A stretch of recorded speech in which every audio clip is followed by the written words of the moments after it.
is known to us, there are certain characteristic properties of different elements which are very well represented in the periodic table. And these properties go on changing as we move from one element to another element across the period in a periodic table and also down the group. Such properties, as we know, are termed as periodic properties या आवर्ती गुण भी इसको हम बोलते हैं. अब जैसे कि एक एलिमेंट से दूसरे एलिमेंट की तरफ across the period from left to right चलें या ऊपर से नीचे की ओर चलें डाउन द ग्रुप, तो हम देखते हैं कि उसी विशेषता में, उसी प्रॉपर्टी में कुछ फर्क होता है.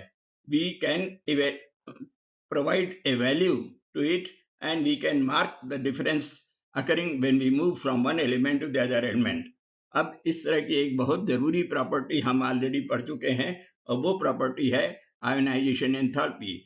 आयोनाइजेशन एंथैल्पी के बारे में हमने पर्याप्त विवरण आपको आगे ही पहले से ही प्रस्तुत कर दिया है पिछले वीडियो में. अब आज का विषय है इलेक्ट्रॉन एफिनिटी. ये भी एक आवर्तीय गुण है और किस प्रकार से परिवर्तित होता है यहाँ पर ये पीरियोडिक टेबल में दर्शाया गया है. अब जैसा आपके ध्यान से अगर देखें तो प्रत्येक एलिमेंट के बाद में उसी में यहाँ पर एक वैल्यू दी हुई है, that is known as electron affinity. और इलेक्ट्रॉन एफिनिटी को हम रिप्रेजेंट करते हैं केजे पलमोर में. और इस प्रकार से ये हमारा दूसरा वीडियो है जो कि इलेक्ट्रॉन एफिनिटी से रिलेटेड है या पीरियोडिक टेबल से रिलेटेड है. नाउ यहाँ पर अगर हम ध्यान दें तो कुछ तत्व ऐसे हैं जिनके की कुछ इलेक्ट्रॉन एफिनिटी एक्सेप्शनल वैल्यूज की हैं. For example beryllium, nitrogen and neon, और also magnesium, phosphorus and argon, जो कि आप यहाँ पर देख सकते हैं. Their values are represented here. अब इसके बाद हमको ये जानना जरूरी होगा कि इलेक्ट्रॉन एफिनिटी किस प्रकार से हम परिभाषित कर सकते हैं या उसके कॉन्सेप्ट्स को हम ज्ञात कर सकते हैं. जैसा कि हमको मालूम है, इलेक्ट्रॉन एफिनिटी आयोनाइजेशन एंथैल्पी का बिल्कुल उल्टा होता है. आयोनाइजेशन एंथैल्पी में इलेक्ट्रॉन नॉकआउट होता है, इलेक्ट्रॉन निकाला जाता है परमाणु के आखिरी कक्ष से, और इलेक्ट्रॉन एफिनिटी में इलेक्ट्रॉन जुड़ता है. और इसलिए हम इलेक्ट्रॉन एफिनिटी को इस प्रकार से परिभाषित करते हैं. It is defined as the energy released when an extra electron is added up by the neutral gaseous atom to form an anion. अब ध्यान देने की बात है, जैसे कि आयोनाइजेशन एनर्जी के बारे में हमने पढ़ा था, it should be neutral gaseous atom in the ground state. So is the case here also. और वहां पर इलेक्ट्रॉन निकलने के बाद कैटायन बनता था, यहाँ पर एनायन बनेगा. So that's the difference. अब इसको हम एक अभिक्रिया के द्वारा भी बता सकते हैं. Chlorine in the gaseous state, atom of chlorine in the gaseous state, when takes up an electron it forms chloride ion and energy is released. और ये जो एनर्जी निकलती है या रिलीज होती है, that is known as delta E, या change in energy. It can be positive, it can be negative also. Now this energy which is released is represented as EA, that is electron affinity. It can be negative or it can be positive also. When energy is released, it is negative. So there are certain points to be noted. So far as exothermic reaction, when energy is released, the change in energy is negative. लेकिन ध्यान देने की बात है, sign of the electron affinity will be positive. That is most important. Similarly here also, endothermic reaction, when energy is absorbed, the change in energy is positive, but the sign which is provided to electron affinity, it will be negative. और मान लीजिए कोई change in energy नहीं हो रही है, then of course it will be zero. So that's there. अब इसके बाद हमको ध्यान देना है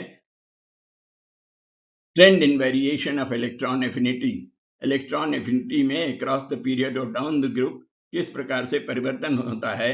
एक एलिमेंट से दूसरे एलिमेंट की तरफ जब हम जाते हैं left to right in a period, then how does it change across the period from left to right. The electron affinity increases. Why? The reason is due to nuclear charge. Atomic number बढ़ता जाता है, nuclear charge ज्यादा होता जाता है.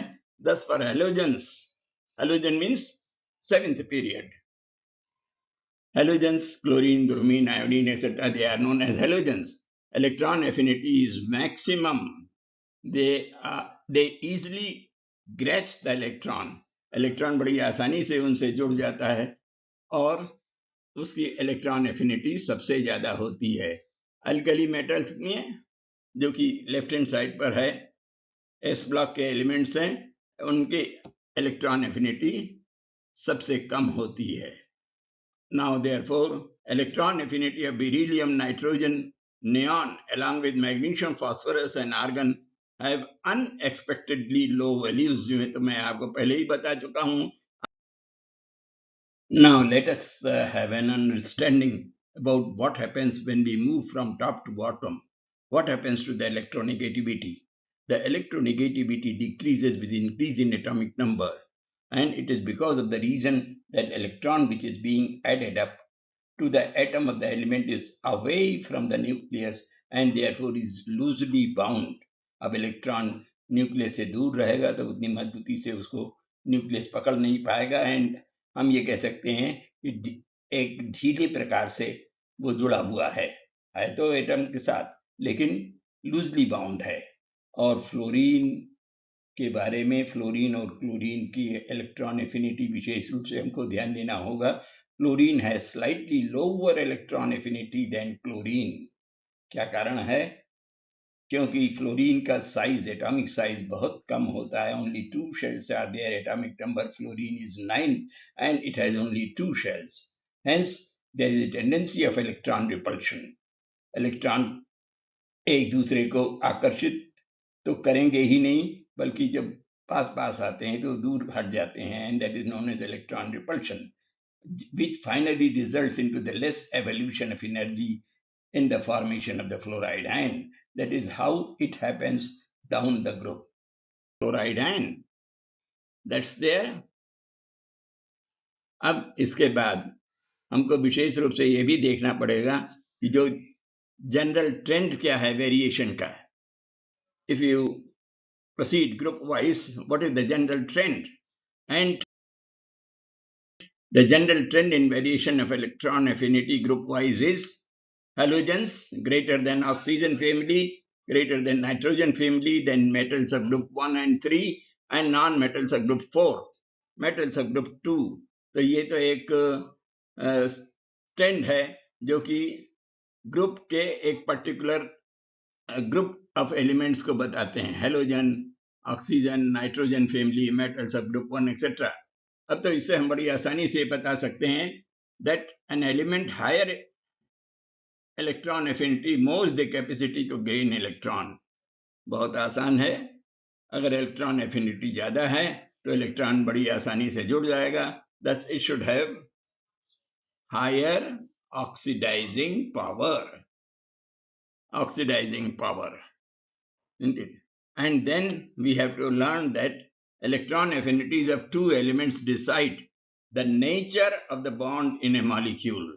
जो bond बनेगा दो तत्वों को मिला करके तो किस प्रकार का बॉन्ड बनेगा, ये हम बड़ी आसानी से इलेक्ट्रॉन एफिनिटी के द्वारा पता लगा सकते हैं. In general, an increase in difference of these two values decreases the ionic character of the bond. हम आगे पढ़ेंगे कि कोवेलेंट बॉन्ड भी है लेकिन फिर भी उसमें ionic गुण होता है. That is known as ionic character of the bond. So this way we can decide about the nature of the bond in a molecule. Okay, thank you very much. Please do subscribe to our channel. और हमारा ख्याल है कि अगर आप इसको ठीक प्रकार से समझने का कोशिश करेंगे तो और स्पष्ट हो जाएगा. Thank you very much again.